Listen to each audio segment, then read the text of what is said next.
So I know it's been a while since I posted the last video. I was trying to work through all of the Jeep issues and figure out what I was going to do with the next car, and wanted to wait until I had a viable solution. So clearly this is not a Jeep. This is a 2015 Subaru Outback.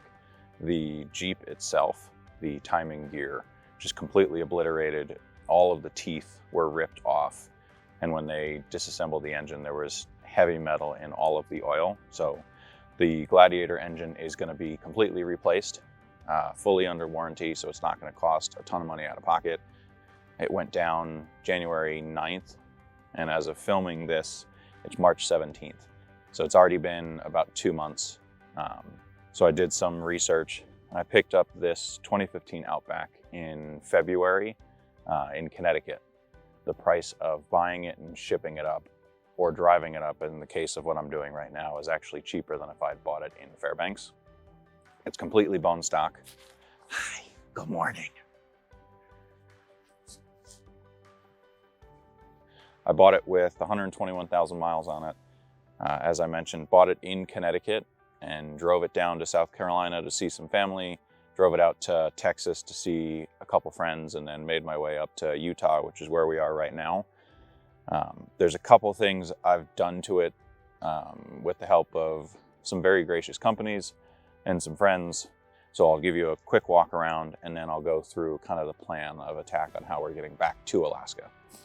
All right, so for starters, on a road trip of this length, I picked up this vehicle 5 days ago. The entire road trip itself is about 6,500 miles. I've done 3,000 miles so far, and I've got another 5 or 6 days left from where I am right now until I'm home. And the cost of hotels would just be prohibitive, and I enjoy camping. So there's a couple of things. First and foremost, when I knew that I was going to be driving around, I reached out to Hest to see if there was anything that they could do, and they gave me a nice discount code. So I was able to pick up the Hest Foamy Regular, as well as another camp pillow. And then the folks over at Aeronaut are absolutely fantastic. They gave me a huge discount on their Aeronaut Queen quilt down comforter. It was probably about 35 degrees last night, borderline 30 this morning, and perfectly toasty warm. I had 2 windows open to alleviate any condensation, but this kit right now should be good until I get to the Yukon, where we dip down into the single digits, and then I've got a 10-degree mummy sleeping bag that I brought just in case. Now, for the actual windows, to keep them open, there likely won't be any mosquitoes or bugs from here on out when I head up to Montana, and then we're going to drive through Banff and Jasper into the Yukon and into Alaska. But through Maryland, South Carolina, Alabama, Texas, I didn't want to be dealing with bugs, but I wanted to make sure I had enough airflow going through with windows open. So these are dirt cheap $15 Amazon bug screens that just flow right over. You can keep the window open, but then they cinch down and you can close the door on them. And if they get a rip, as I mentioned, it's about 15 bucks for the set of them, and they've lasted phenomenally well. And then when you pull them off and pack them up, these pack up super nice and tight, and then I just store them. There's cup holders in the door and the back. One of the cool additions the folks at All Roads Taken, I've worked with them in the past, trying to create the trails in Alaska. And when I reached out and let them know that I'd be doing a 6,500 mile road trip down the East Coast, across the southern states, and then straight up the middle, they sent out all of the state badges, because they've got a feature on their website that logs your travels. So you can check into all of the different states you've gone to, on top of national parks, national forests, and some of the off-road trails. But this is really cool because I'm not going to be taking the Subaru on a ton of off-road trails. This is mostly going to be a daily driver or like a long-haul road trip like this. It gets about 40 miles to the gallon, whereas the Jeep gets at best 15 to 17. So being able to call out all the states I visited is really cool on this. And they're just 3M stickies on the back. And I've got another couple to put on as we hit the states for the rest of the trip. But this is a cool addition that I wasn't planning on. And when they sent it all out, it just fits really nicely.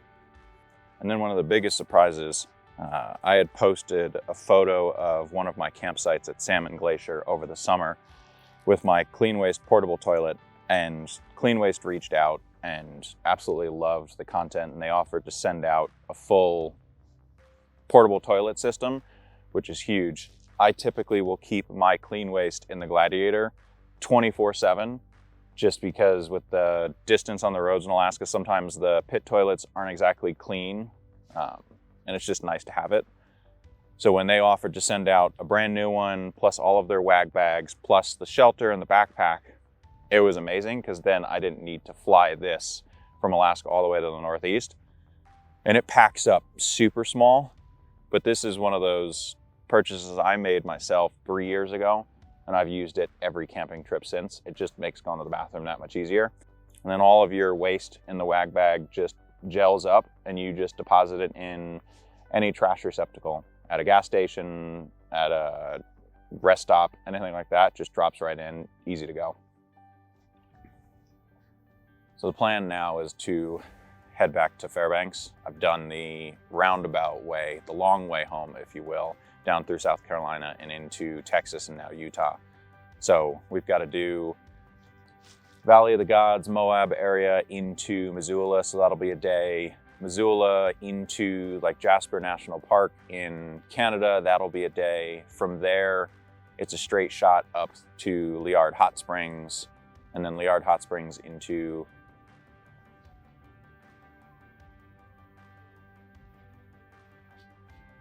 got interrupted by some coyotes. Liard Hot Springs into Whitehorse, and then Whitehorse into Fairbanks. So looking at about 5 more days of driving. I can shorten it a little bit, but that's about 10 to 12 hours of driving a day. Puts us anywhere between 500 and 700 miles, depending on speed limits. So the big one's gonna be getting from Moab and Utah all the way up to Montana. That'll be the long haul. And then from there, it's pretty easy drive, but it'll still take about 5-6 days to get home, which is good. I'll get home on a Saturday, maybe Sunday, and have a day to relax before going back to work. So I'm almost done with my trip back to Fairbanks. I'm currently in the Yukon, about 10, 11 hours away from Fairbanks. So I've made 95% of the drive so far. And I'm gonna go through the gear that I had packed and flew out with me, and what I wouldn't have brought now that I know how this trip went. For starters, I had to pack most of this stuff for the flight from Fairbanks all the way to Newark. And so I have 2 of these Northface 165-liter bags that I fit almost everything into. And the thinking behind it is, if I'm gonna be camping for 2.5 weeks, what am I gonna need to bring? And so I've had this ALPS Mountaineering Camp table for almost 4 years now. And it was pretty cheap when I bought it. I got it on Amazon, and it's worked out great. It's a normal size square table, maybe 2 feet by 2 feet on top, but it packs up super small, it's super light, and it just unrolls really easy. In addition to that, I've had this ALPS Mountaineering little camp stool, if you will, for about the same period of time. And while I don't use this when I'm normally camping, for flights or if I need like a last second thing, this is perfect because it packs up super small, but it's sturdy enough and it's comfortable and it's high enough off the ground that I'm not sitting in one of those camp chairs where you're basically like butt to the ground, just a little bit higher. Then for a luxury item, if you will, I packed the Fireside outdoor pop-up fire pit. Not sure if I was going to need it or not, wasn't sure what the snow was going to be like, but I've noticed in Alaska that when I try and make a fire at night, if there's snow on the ground, it doesn't light very well. And knowing that I was going to be camping with Hunter in Moab on the way through, I wanted to bring it just in case, and we ended up using it just outside Valley of the Gods in Mexican Hat, and it worked out really well. And again, it packs up super tiny, and all of that was able to fit in one of the Northface duffels, super easy. From a gear-ish standpoint, one of the things that I absolutely bring at all times, it's a USB-C rechargeable fan. It's got a light on it, but I need noise to sleep, and when I'm sleeping inside of the Subaru, you need to have some air movement. So I've got the windows cracked to avoid condensation, and this helps move the air around and also adds a nice noise to it. One of the items that I brought that I thought I was going to use that I ended up not using at all is my Goal Zero lantern. So I brought this just in case. Didn't even use it when I was camping with Hunter in Valley of the Gods, but the solar string lights I did end up using, more so for ambiance than anything else. Probably wouldn't pack this again, but it did make it so that we could see the bathroom tent a little bit easier at night. But again, probably a wasted pack. Same thing with the Goal Zero lantern. For cooking, I brought the Jetboil system. I've got a love-hate relationship with Jetboil. I can never get it to light properly, but it does boil water super fast. And because of that, I brought like 15 different backpacking meals, just stored them in and brought them out because I had a bunch at home, and that made it super easy just to turn and burn. And then I've got odds and ends. I've got some safety matches. I've got an emergency blanket just in case you didn't know. You never know. I've got some stormproof matches. And then I've obviously got Gerber hatchet and then a handheld chainsaw. Not entirely sure why I'd pack those, but you never know. And given where I was driving through, figured they're small enough, they pack up easy enough in the front runner pack, might as well. And this just fits perfectly into the Northface duffel. So again, it made it super easy to pack everything. And then all of this just fits right in and it's good to go. And speaking of those Northface duffels, one of the best parts about them is that when you're not using them, they pack up into a bag like this.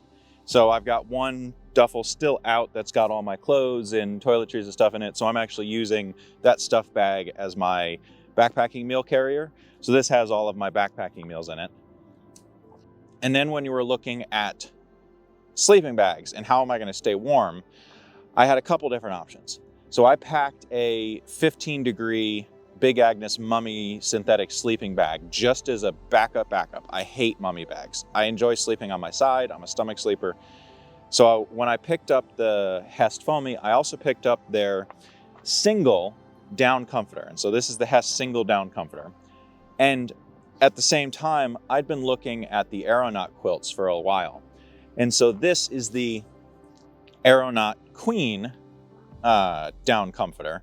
And this thing would keep me warm down to 20 degrees, no issue. This combined with the Hest Foamy, super comfortable. The other thing is, this is a queen, this is a single. They're about the same size, and this is lighter than the single. So just from a packing standpoint and carrying, the Aeronaut is super light, super warm, and has a nice queen comforter versus a single. This is still brilliant, so I'm going to keep this because whenever I have guests coming to stay, I'll have them use this with the Foamy on a camp cot I've got. But this Aeronaut quilt is now replacing all but my 0-degree sleeping bag. So if I'm winter camping, I'm still going to use my 0-degree bag, but at all other times during the year, this is a new sleep system. And then let's talk recovery gear. One of the things that I've got in the Jeep is a ton of recovery gear. It just sits in the Jeep at all times. And because it's currently in the shop getting worked on, I needed to replace some of it. So this right here, the Subaru Outbacks have a screw-in recovery bolt, if you will, to make towing out easy. That normally lives in the spare tire compartment underneath the trunk. But given how much stuff I have packed in here, I didn't want to be grabbing it. So I just screwed that in before I left South Carolina. So that's been sitting ready to go. The winch is obviously going on the Gladiator, but I was lucky enough to pick up this Black Diamond shovel from REI. Someone had returned it because it was used. It's got some scratches on it, but carrying a good quality shovel on the Alaskan highway is important. And then I've got your typical tow strap. I've got a soft shackle, and I just try and avoid speeding through icy areas. But from a recovery standpoint, very minimal. The shovel's the important one.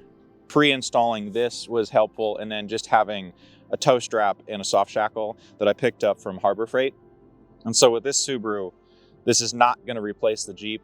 The Jeep is staying, but as a daily driver and a nice weekend vehicle, if I need to do a quick trip down to Anchorage, for example, this gets 30 to 40 miles to the gallon versus the 12 to 17 I'm getting in the Gladiator. And then anytime the Gladiator needs to go in for service or upgrades, because I'm still planning on doing an extended fuel tank, and I'm I'm planning on doing a couple more upgrades on the Gladiator that might take it out for a day or two. Having a second vehicle is nice, and then having a second vehicle so when family and friends come up to Fairbanks to visit, they've got a vehicle to drive around in, because rental car prices in Fairbanks just are absurd. And it handles the roads really well. So not replacing the Jeep whatsoever, but as a second vehicle in Alaska, the Subaru Outback, especially this one, rock solid.